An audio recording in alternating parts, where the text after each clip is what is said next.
को 243 सीट मिला और 243 में 202 सीटें जिताकर आपने ऐतिहासिक और प्रचंड बहुमत देने का काम किया। और याद कीजिए साथियों, चुनाव के पहले जब हम कहते थे कि 200 सीटें जीतेंगे तो महागठबंधन के लोग कहते थे कि इस तरह का बयान कैसे आ सकता है। लेकिन आपकी ताकत थी, भारतीय जनता पार्टी एनडीए के लोगों की ताकत थी, जो नीचे से फीडबैक आता था। और जब पहला फेज का चुनाव खत्म हुआ तो मैंने गर्व से कहा, मेरे को तो लगभग 88 सीटों का एश्योरेंस मिला था।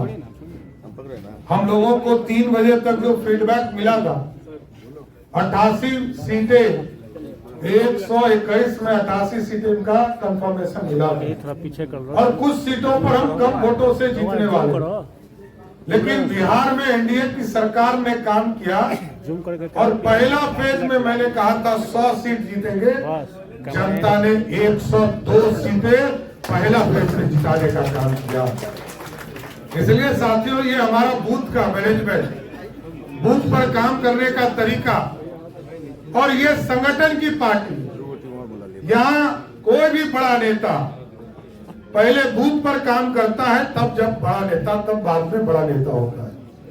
और आप तमाम साथियों को विशेष तौर पर धन्यवाद देता हूं कि आपने अपने सभी बूथों पर अच्छे से कैटेगराइज किया, ABCD के तौर पर।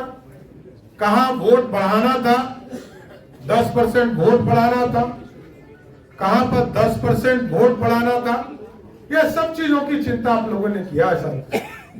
और विशेष तौर पर क्योंकि आज जनमत एनडीए के साथ है, मोदी जी और नीतीश कुमार के नेतृत्व में एनडीए को मिला है, अब इसका दूसरा पड़ाव शुरू होता है साथियों।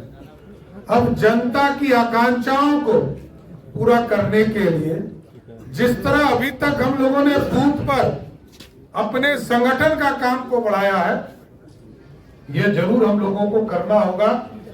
आदरणीय अध्यक्ष जी यहाँ बैठे हैं, संगठन महामंत्री बैठे हैं।